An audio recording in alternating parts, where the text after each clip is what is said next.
नमस्ते, मैं हूं एडवोकेट डीसी। मैट्रिमोनियल केस की एक सैड रियलिटी ये है कि जब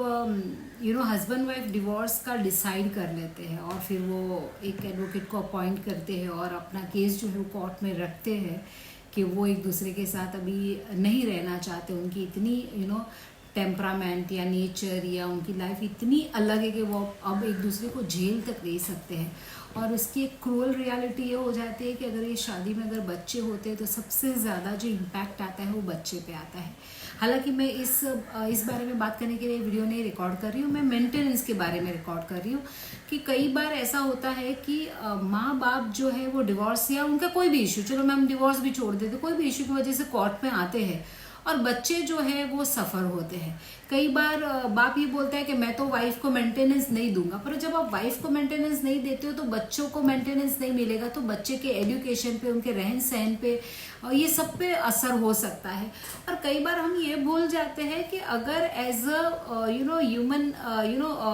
पति और पत्नी के तरीके से आपको राइट मिला है ना डिवोर्स लेने का, उसी तरह से चिल्ड्रन के भी राइट है मेंटेनेंस पाने के। तो हम तो ये भूल ही जाते हैं कि चिल्ड्रन का जो राइट है, पैरामाउंट ऑफ वेलफेयर जो है वो चाइल्ड का देखा जाता है कोर्ट के अंदर। यानी कि सबसे बड़ा जो रोल है अगर एक शादीशुदा जिंदगी में जहाँ पर बच्चे हैं और बच्चे बीच में होते हैं, तो सबसे बड़ा जो किरदार कोर्ट निभाती है उस बच्चे का भविष्य सुरक्षित रहे, वो बच्चा जो है वो सुरक्षित तरीके से आगे बढ़े, पढ़े लिखे, जिस भी तरह से उसकी जिंदगी बीते, ये देखना है। यानी कि चाइल्ड का वेलफेयर जो है वो पैरामाउंट ऑब्जेक्टिव होता है, यानी कि सबसे बड़ा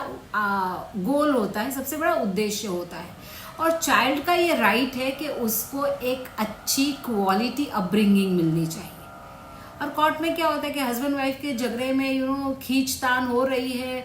ये बोलती है मुझे डिवोर्स चाहिए, वो बोलता है डिवोर्स नहीं चाहिए, और मुझे इतनी एलिमनी चाहिए, ये बोले मेरे पास कुछ भी नहीं है। इन दोनों की जो ये खींचतान के अंदर बच्चा जो है वो पिस जाता है और बच्चे का जो भविष्य है वो सुरक्षित नहीं रहता है। और इसीलिए कोर्ट के अंदर जब ये ऐसे मामले आते हैं तो कोर्ट जो है वो बच्चे का वेलफेयर देखता है। अगर हस्बैंड ऐसा बोलता है कि मैं मेंटेनेंस नहीं दूंगा या मैं नहीं दे सकता हूँ, तब कोर्ट ये देखती है कि वाइफ कितना अर्न करती है, वाइफ जहाँ रह रही है वो जो एनवायरनमेंट है वो बच्चे के लिए सेफ है या नहीं है, बच्चों का खर्चा कितना है, एजुकेशनल फीस कितनी है, हस्बैंड कितना कमाता है, हस्बैंड की यहाँ पर उनकी स्टैंडर्ड ऑफ लिविंग क्या थी, उसके बेस पर बच्चों का मेंटेनेंस डिसाइड करने में आता है और फिर उनको मेंटेनेंस देने का जो है वो आदेश दिया जाता है। तो ये मैंने जैसे कहा कि सैड एंड क्रूअल रियलिटी है कि मैट्रिमोनियल ज़िंदगी में जब दो हस्बैंड वाइफ होते हैं तो तब तक तो कोई प्रॉब्लम नहीं, पर जब वो हस्बैंड वाइफ माँ बाप बन जाते हैं तब जो है उनके दो पर ही नहीं पर उनके बच्चों पर भी उनके ये जो केसेस है, उनकी जो ये टेंशन चलती रहती है, उसका इम्पैक्ट होता है। पर कोर्ट इस मामले में बहुत ही क्लियर है कि child's welfare is a paramount objective of the court. ये बहुत ही अच्छी तरह से देखा जाता है और उसके लिए सारे एस्पेक्ट को चेक किया जाता है, उसको तराशा जाता है और फिर जाके जो है मेंटेनेंस डिसाइड होता है। तो yes, children have their own right, जहाँ पे वो अपने माँ बाप से अपना मेंटेनेंस ले सकते हैं अपनी अच्छी ज़िंदगी के लिए। तो ये एक इन्फॉर्मेशन थी, ये एक जानकारी थी। मुझे उम्मीद है कि आपको ये जानकारी काम आए और आप इसी तरह से मेरे वीडियो देखते रहिए, कमेंट करते रहिए, इंटेलेक्चुअल कमेंट करिए, हम उस पर चर्चा करेंगे।